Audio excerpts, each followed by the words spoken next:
Welcome to Christ Assembly. My name is Bert Allen. Today we're going to look at Christmas from a little different perspective in Psalm 22. So if you have your Bible or have one handy, turn to Psalm 22 and let's begin reading together at Psalm 22 verse 9. And he says in verse 9 really interesting things that caught my attention. In verse 9 he said, "Yet you are he who brought me forth from the womb. You made me trust when upon my mother's breast." And I'm going to stop and get back into the context briefly of Psalm 22. David, the king of Israel, writing about 1,000 years or so, roughly, before Jesus was born on earth and took flesh, he said that you are he who brought me forth from the womb. And let's unpack that a little bit. The you are referring to God, and he refers to God. You are he who brought me forth from the womb. But David also is writing as if he's speaking for the Messiah, the Lord Jesus Christ. You got that? That's why it's called a messianic psalm. Because David wrote in his time period, but the words that he was using also described Jesus Christ, the Son of God, God in the flesh. So when we go back and put all that together, David's also saying that Christ was the one that was brought forth from the womb. But here's something that I find even more interesting. You made me trust when upon my mother's breast. Now, most babies are not full of faith and awareness, but this baby is. When he's upon his mother's breast, he's trusting in God the Father. And who would that be? Who would be the you? And who would be the me? So the you right here is the you that says, "You're my father, and you made me, the son, trust when upon my mother's breast." So when David is writing, he's describing that young baby Jesus in Bethlehem in a farm barn or some kind of other barn there, and he's laid in the manger where the animals eat. And he's laying there, but as he's laying there, unlike any other baby, he's trusting upon his father to protect him, to help him, to be his God. And he's doing that all upon the breast of his mother. What a picture. I don't know what you were thinking about Christmas, but think about this, that young baby Jesus, from the moment he was there, described in verse 9, that he's trusting upon his mother's breast, that even as he's nursing, he's trusting God. You know, a lot of us don't come to that point in our lives till many years later after birth, where we learn what it means that Jesus Christ came to earth, died for us, and was raised on the third day. But because Jesus died in my place for my sins, he can offer me the free gift of salvation by faith alone. But he's trusting God when he's laying on his mother's breast. Point number 2, verse 10. "Upon you I was cast from birth. You have been my God from my mother's womb." A lot of folks look at this and go, wow, that's a little hard to understand. But in keeping with verse 9, this is Jesus that was cast from birth, and he's cast there upon God from birth, from the moment he exited Mary's womb. You have been my God from my mother's womb. So even before he left the womb, having been created in the womb by the Holy Spirit coming upon Mary and giving her a child in her womb, he's always been in relationship of God the Son with God the Father, inextricably woven together, unified, and they cannot be separated at any time for any reason. And if you have any doubt about that, read my article on Psalm 22 about being divided from Christ being divided from his Father.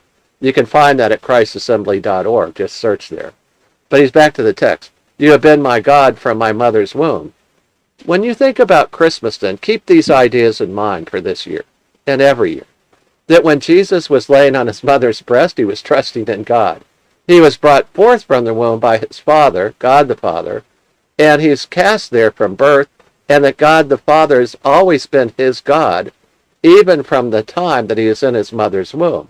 And when I say that Jesus was looking upon God the Father as his God, that does not detract from the deity, the fact that he is God, in any way.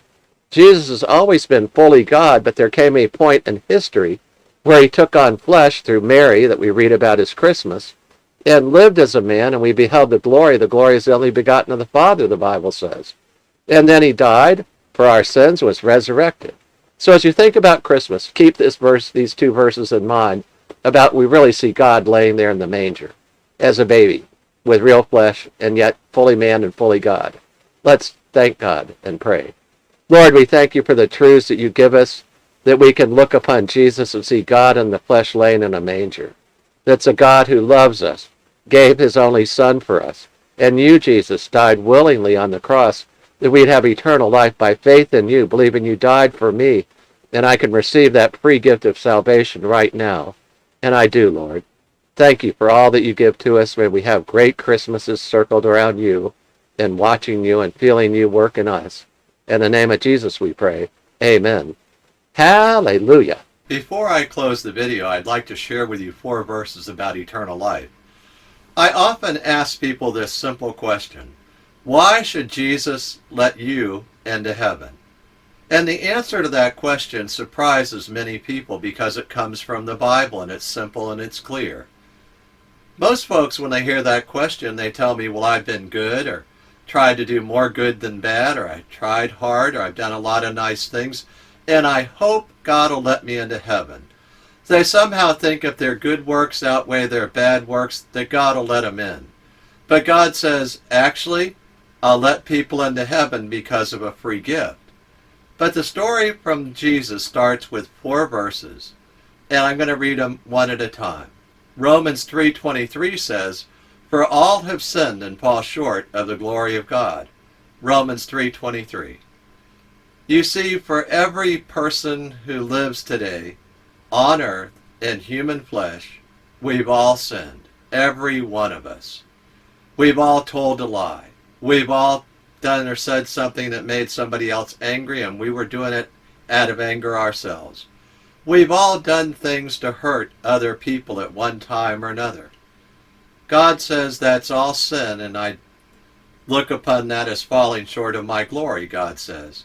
God says we should never fall short of his standard, which is the glory of God. Well, is it serious that we've sinned? Should I be worried about that? Everybody sinned. Why should I worry? Well, consider Romans 6:23. For the wages of sin is death, that all of us deserve the death penalty. At the moment we sinned, we incurred the death penalty for the smallest sin or the biggest sin. I'm happy that Romans 6:23 continues and says, "But the free gift of God is eternal life in Christ Jesus our Lord." You see, if you've been listening carefully and thinking about what the Bible says, so far we've learned that we're all sinners, we all fall short of the glory of God, and we all deserve the death penalty. This doesn't sound like good news until you read the last part of that last verse. It says that God has a free gift for all of us. It's in Christ Jesus our Lord, and it's eternal life. The free gift of eternal life that only Jesus Christ can give you.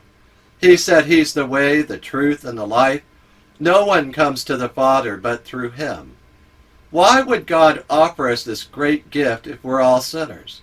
Well, Romans 5:8 tells us. It says, "But God demonstrates his own love toward us, in that while we were yet sinners, Christ died for us." He died for us. He died in our place.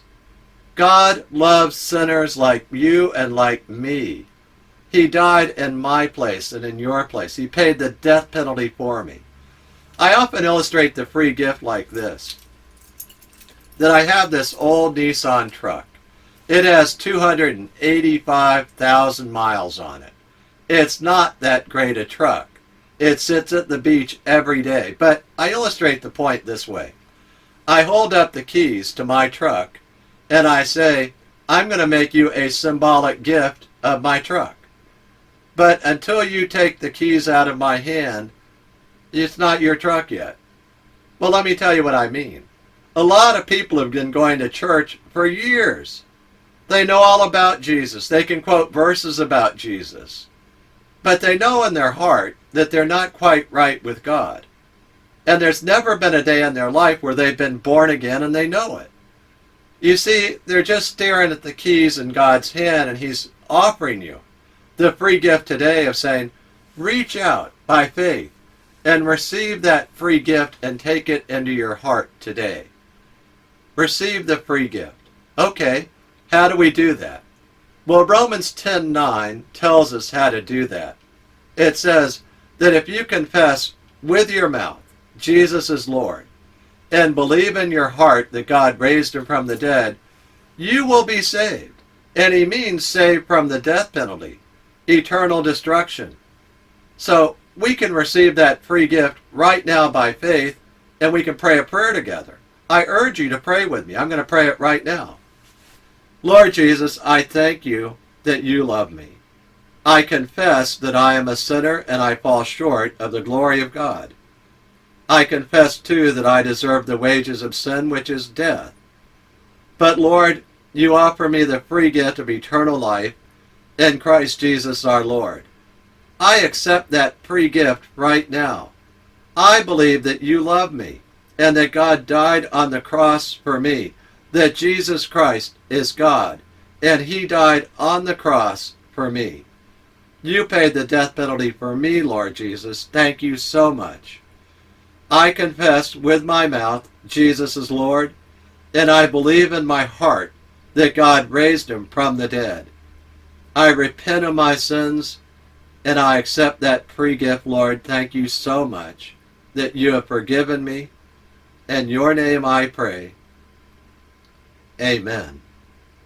Now, if you prayed that prayer with me, I'd love you to send me an email and we'll rejoice together. Send me the email at friend@christassembly.org. That's friend@christassembly.org. I look forward to hearing from you. Hallelujah.